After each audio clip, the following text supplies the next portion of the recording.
We're about to see this champ chase here go live in just a little while, and among other rewards you can win in this tournament, it comes with a grand prize that you'll have the opportunity to take, which is Bayek. You can get a copy of Bayek, who in my opinion is the best champion out of all the Assassin's Creed champions we have seen introduced in this crossover event. It is going to be very hard to win your champ chase group, or at least for many of us, it's going to be very hard. You never know what kind of group you're going to be in, but I do think at a minimum, this guy is good enough and unique enough that you should at least pay attention to what your tournament group is shaping up to be. Because if you have the opportunity to take first place and win him, you should definitely go for that. Because I think he is absolutely fantastic. He has got an incredibly unique kit, and I think a lot of people would regret not going for him if they had the opportunity to do so. That opportunity obviously comes with a huge caveat, because unfortunately, this is a winner-takes-all tournament. You can watch this video from yesterday right here, where I break it all down. We were really hoping he'd be made available in another way, but he's not going to be. At least it doesn't seem like that. I'd be pretty surprised if it ended up being the case. He is going to be the top prize in this Champ Chase tournament, and that very likely will be our only guaranteed way to acquire him. Otherwise, you're just gonna have to YOLO void shards on a progressive or something like that.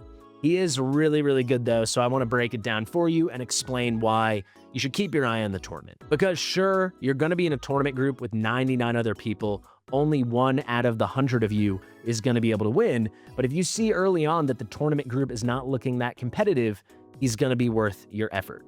So I'm not going to do a crazy kit breakdown. I've done that in the past. I'm also hoping to do a guide on Bayek next week, either on my account if I'm lucky and the tournament group is not that brutal, or I'll do it on Larry's account, the Fastidious account that we share, because we already have Bayek on that account. But I really want to focus on this passive right here, because this thing is incredibly unique. I'll take you through the other skills, but I think it's really important everyone understands his first passive, because we've never seen anything like it before in Raid Shadow Legends. Now, before we hop in, I want to quickly tell you, if you're just starting to play Raid, or you want to start over or start another account, use my link in the description in the top pinned comment. It is the best download link imaginable. It's going to give you the best, strongest start you could ever have, and you're getting 6 incredible champions 100% for free. So let's do a quick run through of Bayek's kit, and then let's give a lot of attention to this passive. So this A1 here, it's a single hitter. He is void affinity, so this is affinity proof. He's gonna land this leech as long as he has the accuracy and he passes whatever resistance check is required for that piece of content or whatever enemy you're trying to hit. So that's a pretty nice 2-turn leech, single target move. The damage on that A1 Kopesh strike is pretty good, but it's nothing remarkable. If we go to hellhades.com here, you will see it's got a 3.3x defense multiplier. So it's gonna be 3 times his defense. Obviously, this move can crit. It will hit like a little hard. They're rating it strong. I would say it's pretty average. Honestly, 3.13x is not bad, but it's nothing to care about on an A1. The really important thing here is that guaranteed leech. The A2 can kind of slap. Again, it's not crazy, but it's a good AoE. He puts out a lot of debuffs that we'll come back to later. And this one, Desert Zephyr, does have a pretty good multiplier, 3.8x the defense. Again, it's strong. It's not like godlike or anything, but it's definitely good. The A3 is very strong, Prayer of the Medjay. He's going to put out some nice AoE buffs for allies, and then he self-buffs with a big version increased defense. Then he's going to grant himself an extra turn. So this is a 4-turn cooldown. That is effectively a 3-turn cooldown. This book's down to a 3-turn cooldown. You can cycle through this kit very quickly. Now, the main thing we want to focus on is this crazy passive, but just to be a completionist, he's got this great aura, which is relevant. It might seem like a throwaway, increase ally accuracy in all battles by 70, but this actually is a crazy damage mitigating aura potentially, depending on how you use him and how you build your other allies. We'll circle back to that. The second passive, this is the standard assassin's passive they all have. Everything is permitted. In his case, the bonus damage that the target receives when the target's HP drops below 25% after receiving damage from an assassin. That part's like the standard thing we see in this passive for all the assassins, but in his case, the bonus damage is going to scale off of his defense because he is defense-based. He also has very high defense. Good base speed, nothing crazy. Good base HP, nothing crazy. The key thing though, as I've been hinting towards and explicitly stating multiple times, is going to be his first passive, Siwa's Pride. This lends a unique form of damage mitigation I've never seen in Raid, and I'm confident has never existed before in Raid, at least in this form. He fully is going to allow him and all his allies to be immune to critical hits. Essentially, he makes it so they cannot receive critical damage from any enemies.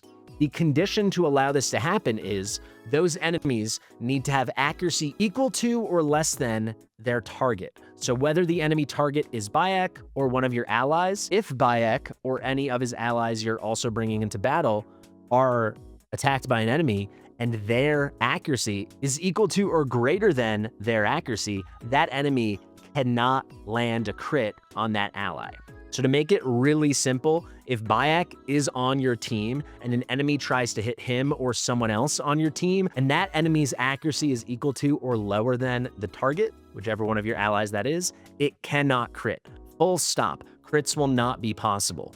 This is a really crazy way to control the incoming damage in PvE fights and PvP fights. It truly is unique. And now, knowing this passive, when we look back at his kit, it starts making a ton more sense. So the typical way you're going to use him is you're going to lead with this A3, which remember is a 4-turn cooldown, but because it grants him an extra turn, effectively, it is a 3-turn cooldown.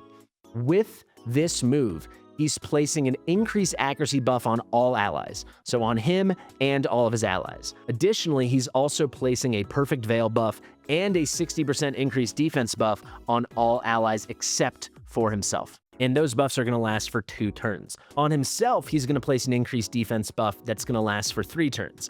That's important because he's going to immediately grant himself an extra turn, so the durations on his buffs will tick down 1. So it's important that he gets a little extra uptime on the increased defense. But this already is really significant because sure, increased accuracy is nice, right? It makes it more likely that when you go to the A2, you can land these debuffs, and also it's helpful to his allies because it's AoE, so the increased accuracy will help them land debuffs, but it's more important than that when you think of the passive, because effectively, it's jacking up their accuracy and increasing the chance that their accuracy is going to be greater than the enemies, so when enemies come to attack you, they're not going to be able to crit. This is taken one step further though, because after you use this A3 and you lead into the A2, he's gonna come in with this big AoE. Yes, as I mentioned earlier, it hits hard. Nothing crazy, but it does hit hard. So 3.8x damage scaling off of his defense. But the key thing is, it's coming with very, very, very nice debuffs. He's gonna place a decreased accuracy debuff and a decreased resistance debuff for 2 turns. That decreased accuracy debuff is essential because yes, it makes it less likely the enemies can land debuffs on you, but again, most importantly, it synergizes with this passive. So now effectively in 1 turn where he granted himself an extra turn, he's jacked up the accuracy of him and all his allies and decreased the accuracy of all the enemies. So this is making it a lot more likely that your allies are going to have greater accuracy than the enemies, and you're going to be able to take full advantage of this passive and prevent incoming critical damage, right? They're only going to be able to hit you with normal damage, strong damage, no crits at all. And that is very, very key. This also has an additional effect. He's going to place a provoke debuff on all enemies for 1 turn. If the target is under 3 or more debuffs though, and that is counted after this move, the provoke debuff will last for 2 turns instead. A 2-turn AoE provoke is very good, and he's going to land this very reliably because you're already going to build him with a lot of accuracy.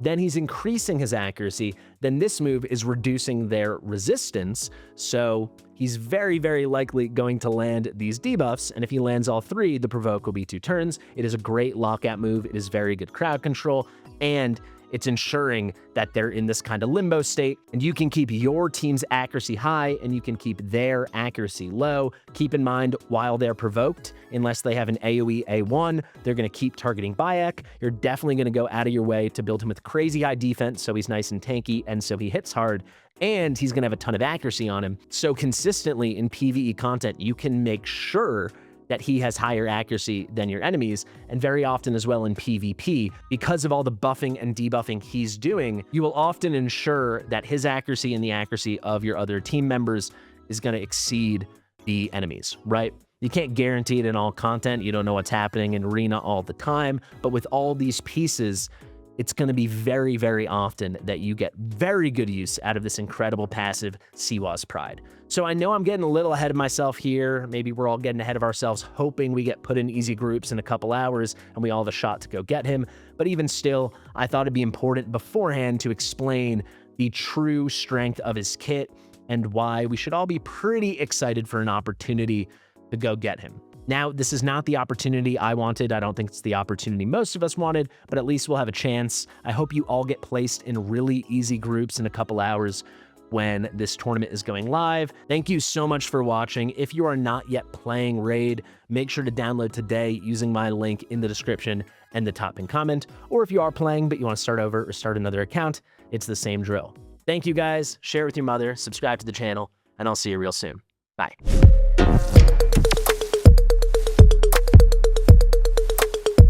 Fastidious.